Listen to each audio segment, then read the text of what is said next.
નમસ્કાર. આકાશવાણી સમાચાર અનિલ પટેલ વાંચે છે. સૌપ્રથમ મુખ્ય સમાચાર. વિદેશમંત્રી ડોક્ટર એસ જયશંકર અને ચીલીના વિદેશમંત્રી આજે નવી દિલ્હીમાં બીજી ભારત ચીલી જોઈન્ટ કમિશન બેઠકની સહ અધ્યક્ષતા કરશે. પ્રધાનમંત્રી નરેન્દ્ર મોદીએ રશિયા યુક્રેન યુદ્ધના શાંતિપૂર્ણ ઉકેલને ટેકો આપવાની ભારતની મક્કમ પ્રતિબદ્ધતાનો પુનરોચ્ચાર કર્યો. ઓસ્ટ્રેલિયાએ આંતરરાષ્ટ્રીય વિદ્યાર્થીઓના પ્રવેશ પર નિયંત્રણ મૂક્યા. વર્ષ 2025માં માત્ર 2,70,000 વિદેશી વિદ્યાર્થીઓને જ પ્રવેશ આપશે. બીસીસીઆઈના માનદ સચિવ Jay Shah international cricket council આઈસીસીના સ્વતંત્ર અધ્યક્ષ તરીકે બિનહરીફ ચૂંટાયા. પેરાલિમ્પિક્સ ગેમ્સ 2024 આજે પેરિસમાં સત્તાવાર રીતે શરૂ થશે અને 31 ઓગસ્ટ સુધી ગુજરાત, રાજસ્થાન, મધ્યપ્રદેશ, છત્તીસગઢ સહિતના અનેક રાજ્યોમાં અતિભારે વરસાદની હવામાન વિભાગની આગાહી. સમાચાર વિગતવાર. વિદેશમંત્રી ડોક્ટર એસ જયશંકર અને ચીલીના વિદેશમંત્રી આજે નવી દિલ્હીમાં બીજી ભારત ચીલી જોઈન્ટ કમિશન બેઠકની સહ અધ્યક્ષતા કરશે. આ ઉપરાંત શ્રી ક્લેવેરેન આજે ચીલી ઇન્ડિયા બિઝનેસ એગ્રીકલ્ચર સમિટમાં પણ ભાગ લેશે અને બાદમાં મુંબઈ જવા રવાના થશે. ચીલીના વિદેશમંત્રી આલ્બર્ટો વાન ક્લેવરેન ગઈકાલે નવી દિલ્હી પહોંચ્યા છે. લેટિન અમેરિકન ક્ષેત્રમાં ચીલી ભારતનો મુખ્ય ભાગીદાર છે. શ્રી ક્લેવરેનની આગામી મુલાકાત બંને પક્ષોને દ્વિપક્ષીય સંબંધોમાં પ્રગતિની સમીક્ષા કરવાની અને દ્વિપક્ષીય સંબંધોને વધુ મજબૂત કરીને સહકાર માટે નવા માર્ગ શોધવાની તક પૂરી પાડશે. કોલકાતામાં તાજેતરમાં ડોક્ટર પર દુષ્કર્મ અને હત્યાના વિરોધમાં પ્રદર્શન કરી રહેલા વિદ્યાર્થીઓ પર પોલીસે આચરેલા અત્યાચારના વિરોધમાં ભારતીય જનતા પાર્ટીએ આજે 12 કલાકના પશ્ચિમ બંગાળ બંધનું એલાન કર્યું છે. દેખાવકારો મુખ્યમંત્રી મમતા બેનર્જીના રાજીનામાની અને આરજીકર મેડિકલ કોલેજ અને હોસ્પિટલ ખાતે ડોક્ટર પર દુષ્કર્મ અને બળાત્કારમાં સંડોવાયેલા લોકોની ધરપકડની માગણી કરી રહ્યા હતા. ગઈકાલે છાત્ર સમાજ દ્વારા નબનના અભિયાન દરમિયાન કોલકાતામાં હિંસાના બનાવો બન્યા હતા. દરમિયાન રાજ્ય સરકારે જણાવ્યું છે કે તે ભાજપના બંધના એલાનને ટેકો નહીં આપે અને રાજ્યમાં સ્થિતિ સામાન્ય બનાવવા તમામ પગલાં લેશે.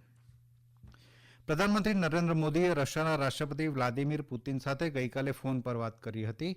તેમણે યુક્રેન પ્રવાસના અનુભવો વિશે વાત કરી. આ ઉપરાંત બંને દેશોના નેતાઓ વચ્ચે રશિયા યુક્રેન યુદ્ધ લઈને પણ ચર્ચા થઈ. પ્રધાનમંત્રી મોદીએ એક સોશિયલ મીડિયા પોસ્ટમાં જણાવ્યું કે નેતાઓએ બંને દેશો વચ્ચે રાજદ્વારી ભાગીદારીને મજબૂત કરવાના ઉપાયો અંગે પણ ચર્ચા કરી. પીએમ મોદીએ વાટાઘાટોથી સંઘર્ષનું સમાધાન મેળવી શકાય એ વાતનો પુનરોચ્ચાર કર્યો. ઉલ્લેખનીય છે કે યુક્રેનના રાષ્ટ્રપતિ વોલોદિમીર ઝેલેન્સ્કીએ બીજા યુક્રેન શાંતિ શિખર સંમેલનની યજમાની કરવા ભારતના નામનો પ્રસ્તાવ મૂક્યો છે.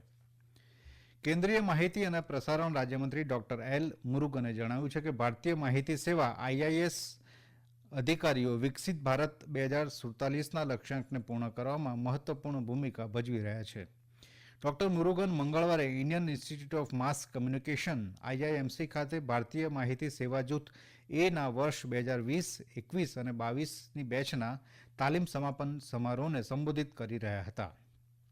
તેમણે કહ્યું કે ફેક ન્યૂઝના આ યુગમાં લોકોને સાચી માહિતી આપવાની જવાબદારી ભારતીય માહિતી સેવાના અધિકારીઓની છે. ઓસ્ટ્રેલિયાએ આંતરરાષ્ટ્રીય વિદ્યાર્થીઓના પ્રવેશ પર નિયંત્રણ મૂક્યા છે. ઓસ્ટ્રેલિયાના શિક્ષણ મંત્રાલયે જણાવ્યું છે કે તે 2025માં માત્ર 2,70,000 વિદેશી વિદ્યાર્થીઓને જ પ્રવેશ આપશે. આ મર્યાદામાં ઉચ્ચ શિક્ષણના અભ્યાસક્રમો, વ્યાવસાયિક શિક્ષણ અને તાલીમ અભ્યાસક્રમોનો સમાવેશ થાય છે. આ નિર્ણયથી ઉચ્ચ શિક્ષણ માટે વિદેશ જવાની આશા રાખતા ભારતીય વિદ્યાર્થીઓને અસર થશે. ખાસ કરીને પંજાબના વિદ્યાર્થીઓને અસર પડશે, જેઓ મોટી સંખ્યામાં ઓસ્ટ્રેલિયા ભણવા જાય છે. ઓસ્ટ્રેલિયાના શિક્ષણ મંત્રી જેસન ક્લેરે જણાવ્યું કે સરકાર વિદેશી વિદ્યાર્થીઓની સંખ્યા ઓછી કરવા માગે છે કારણ કે વિદેશી સ્થળાંતરીઓને કારણે ઘરના ભાડામાં તીવ્ર વધારો થયો છે. તેમણે જણાવ્યું કે ઓસ્ટ્રેલિયન યુનિવર્સિટીઓમાં હવે કોવિડ રોગચાળા પૂર્વેની સરખામણીમાં 10% વધુ આંતરરાષ્ટ્રીય વિદ્યાર્થીઓ છે. ભારતીય રેલવે વ્યવસ્થાપન સેવા અધિકારી સતીશ કુમારને રેલવે બોર્ડના અધ્યક્ષ અને મુખ્ય કાર્યકારી અધિકારી તરીકે નિયુક્ત કરવામાં આવ્યા છે. હાલમાં તેઓ member traction and rolling stock તરીકે સેવા આપી રહ્યા છે. તેમની નિમણૂક આગામી મહિનાની 1 તારીખે ચાર્જ સંભાળ્યાની તારીખથી તેમના નિવૃત્તિની તારીખ સુધી રહેશે. ભારતીય તબીબી વૈજ્ઞાનિકોએ પાર્કિન્સન રોગના નિવારણ માટે દવાના પ્રમાણને નિર્ધારિત કરવાના હેતુથી એક નવું સ્માર્ટ સેન્સર વિકસાવ્યું છે, જે સ્માર્ટફોન આધારિત ફ્લુઓરસેન્સ ટર્ન-ઓન સિસ્ટમ છે, જે સસ્તું અને વપરાશકર્તા માટે અનુકૂળ છે. Institute of advance studies in science and ટેકનોલોજીએ જણાવ્યું કે આ સેન્સર શરીરમાં એલ ડોપાનું પ્રમાણ સમજવામાં મદદરૂપ બનશે, જેના દ્વારા રોગના અસરકારક નિયંત્રણ માટે જરૂરી માત્રા નક્કી કરવામાં મદદ મળશે. આ સમાચાર આપ આકાશવાણી પરથી સાંભળી રહ્યા છો. આ સમાચાર આપ અમારી YouTube channel AIR news Gujarat પર પણ સાંભળી શકશો. વધુ સમાચાર માટે આપ અમારા ટ્વિટર હેન્ડલ AIR_news_ABAD ને ફોલો કરી શકો છો. BCCIના વર્તમાન માનદ સચિવ જય શાહને ઇન્ટરનેશનલ ક્રિકેટ કાઉન્સિલ ICCના સ્વતંત્ર અધ્યક્ષ તરીકે બિનહરીફ ચૂંટવામાં આવ્યા છે. તેઓ અધ્યક્ષ પદ માટે એકમાત્ર નોમિની હતા. શ્રી શાહ આ વર્ષે 1 ડિસેમ્બરે તેમનું પદ સંભાળશે. 35 વર્ષના જય શાહ આ હોદ્દો સંભાળનાર યુવા ચેરમેન છે. 20મી ઓગસ્ટના રોજ જાહેરાત કરવામાં આવી હતી કે ICCના વર્તમાન અધ્યક્ષ ગ્રેગ બાર્ડી ત્રીજી મુદત નહીં માંગે અને નવેમ્બરમાં તેમની મુદત પૂર્ણ થયા બાદ રાજીનામું આપશે. ચાલુ વર્ષે દેશમાં ખરીફ પાકની વાવણીમાં નોંધપાત્ર વધારો થયો છે. અત્યાર સુધી કુલ વાવેતર વિસ્તાર 1065 લાખ હેક્ટરને વટાવી ગયો છે, જે ગયા વર્ષે સમાન સમયગાળામાં 1044 લાખ હેક્ટર હતો. ગઈકાલે કૃષિ અને ખેડૂત કલ્યાણ વિભાગે ખરીફ પાક હેઠળના વાવેતર વિસ્તારમાં થયેલી પ્રગતિ અંગેનો અહેવાલ પ્રસિદ્ધ કર્યો હતો. ડાંગરનો વાવેતર વિસ્તાર 394 લાખ હેક્ટર થયો છે, જે ગયા વર્ષે સમાન સમયગાળામાં 378 લાખ હેક્ટર હતો. દાળનો વાવેતર વિસ્તાર 115 લાખ હેક્ટરથી વધીને 122 લાખ હેક્ટર થયો છે. જાડા ધાન્યોનો વાવેતર વિસ્તાર 185 લાખ હેક્ટર અને તેલીબિયાનું વાવેતર 188 લાખ હેક્ટર હતું. પેરાલિમ્પિક્સ ગેમ્સ 2024 આજે પેરિસમાં સત્તાવાર રીતે શરૂ થશે અને 8 સપ્ટેમ્બર સુધી ચાલશે. ફ્રાન્સ પ્રથમ વખત સમર પેરાલિમ્પિક્સનું આયોજન કરી રહ્યું છે. ફ્રાન્સે અગાઉ 1992માં ટિગ્નેસ અને આલ્બર્ટ વિલેમાં વિન્ટર પેરાલિમ્પિક્સનું આયોજન કર્યું હતું. આ આવૃત્તિમાં કુલ 84 ભારતીય પેરા એથ્લીટ્સ ભાગ લેશે. પેરાલિમ્પિક્સ ઇતિહાસમાં ભારતની આ સૌથી મોટી ટુકડી છે. ભારત આ સ્પર્ધામાં 22માંથી 12 રમતોમાં ભાગ લેશે, જેમાં પેરા સાયકલિંગ, પેરા જુડો અને પેરા રોઈંગમાં પ્રથમવાર રમશે. ભારતીય હવામાન વિભાગે આગામી 2 થી 3 દિવસ દરમિયાન દેશના પશ્ચિમ, મધ્ય અને તટીય ભાગોમાં અતિભારે વરસાદની આગાહી કરી છે. આગામી 5 દિવસ દરમિયાન દેશના ઉત્તર પશ્ચિમી ભાગોમાં હળવોથી મધ્યમ વરસાદ પડવાની સંભાવના છે. અમારા પ્રતિનિધિ જણાવે છે કે સૌરાષ્ટ્ર, કચ્છ અને ઉત્તર ગુજરાતમાં ભારે દબાણ પશ્ચિમ દિશામાં જઈ રહ્યું છે, જે આવતીકાલ સવાર સુધીમાં સૌરાષ્ટ્ર અને કચ્છના મેદાની તથા દરિયાઈ વિસ્તારોમાં પ્રવેશીને પાકિસ્તાન તથા ઉત્તર પૂર્વીય અરબી સમુદ્રમાં પહોંચે તેવી સંભાવના છે.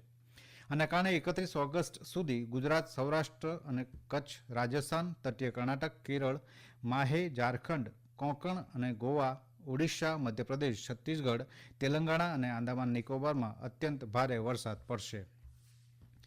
અને હવે આજના અખબારોના મુખ્ય સમાચારો સાથે મારા સહયોગી હર્ષ લેવવા. આજના તમામ સ્થાનિક દૈનિકોમાં પહેલા અને છેલ્લા પાને ગુજરાતમાં પડેલા અતિ ભારે વરસાદના સમાચારને તસવીરો સાથે હેડલાઇનમાં પ્રકાશિત કરાયા છે. ગુજરાત સમાચારની હેડલાઇન છે, ગુજરાત તરબોળ, વડોદરા રાજકોટમાં ભારે તારાજી. સંદેશની હેડલાઇન છે, ગુજરાતમાં સાર્વત્રિક મેઘતાંડવ, 15ના મોત. તો દિવ્ય ભાસ્કરનું હેડિંગ છે, રાજ્યમાં માત્ર 4 દિવસમાં સિઝનનો 25% વરસાદ, હજુ 72 કલાક ભારે. ભારત બાયોટેકે oral cholera vaccine Hillchol launch કરી. આ સમાચાર સંદેશના પ્રથમ પાને છે.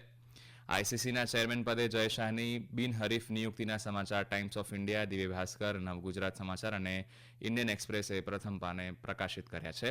આ ઉપરાંત મમતા બેનર્જીના રાજીનામાની માંગણી સાથે પશ્ચિમ બંગાળમાં વિરોધ પ્રદર્શન, રશિયન પ્રમુખ પુટિન અને પ્રધાનમંત્રી મોદી વચ્ચે ટેલિફોનિક મંત્રણા, રાજ્યસભામાં 12 સાંસદોની બિનહરીફ ચૂંટણી સહિતના સમાચારોને પ્રાથમિકતા આપવામાં આવી છે.